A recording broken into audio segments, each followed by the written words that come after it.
Welcome সবাইকে আমাদের basic class, আমাদের পার্ট 3-এর ক্লাস। যারা পার্ট 2-র ক্লাস দেখোনি, আমি ভিডিও আই বাটনের লিঙ্কটা দিয়ে দিলাম, তোমরা দেখে এসো। আজকে এই ক্লাসে তুমি শিখতে ওটা বেসিক থেকে একদম শূন্য থেকে শুরু হয়েছে। দেখো, ওয়ার্ড প্রথমে জানতে হবে ওয়ার্ড আমাদের কী কাজে লাগে এবং ওয়ার্ড তুমি কীভাবে চিনবা সেটা।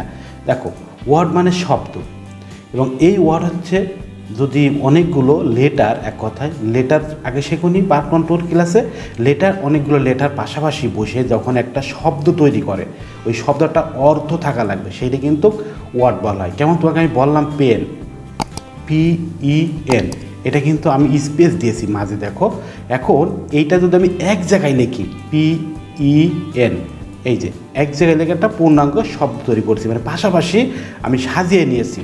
তার মানে কি, প্রথম ছিল এটা কি লেটার, প্রথম ছিল কিন্তু এক একটা লেটার ছিল প্রতীক চিহ্ন। এখন দেখো, এই লেটারগুলো আমি এখন এক জায়গায় করে দিয়েছি, তার মানে এইটা হচ্ছে এখন একটা শব্দ, মানে ওয়ার্ড তৈরি হয়েছে। তার মানে আমাদের সংজ্ঞা হিসেবে কি ধরতে পারি, যে ওয়ার্ড বা শব্দ মনের ভাব প্রকাশ করতে পারে, তাকে ওয়ার্ড বা সেন্টেন্স আকারে তৈরি করা, সেটা পরের হিসাব। এখন বলবো অনেকগুলো লেটার যখন পাশাপাশি বসে বক্তার মনের ভাব প্রকাশ করে, তখন তাকে সেটা আমরা কি বলবো, ওয়ার্ড বলবো। এই হচ্ছে টেকনিক। এখন এই ওয়ার্ডের কী কী কাজে লাগে আমাকে জানতে হবে। এই ওয়ার্ড বাক্য গঠন করার ক্ষেত্রে লাগে, যেমন আই রিড এ বুক, এই দেখতে পাচ্ছ আই রিড এ বুক, এইগুলো কিন্তু এক একটা কিন্তু ওয়ার্ড। এই ওয়ার্ড কিন্তু সেন্টেন্স বাক্য তৈরি করতে লাগে। আর এইগুলো দেখো, কথাও বলা লেখার ক্ষেত্রে ওয়ার্ড তৈরি লাগে, ভাব প্রকাশ করার ক্ষেত্রে ওয়ার্ড লাগে, মানে গুড মর্নিং, এটা কিন্তু এক একটা ওয়ার্ড। এই যে দেখতে পারতেছো, তাহলে আমরা ভোকাবুলারি যখন আমরা শব্দ তৈরি করি তখন কিন্তু আমাদের ওয়ার্ড লাগে। তার মানে ওয়ার্ড সেন্টেন্স কমিউনিকেশন তৈরি করতে আমাদের লাগে।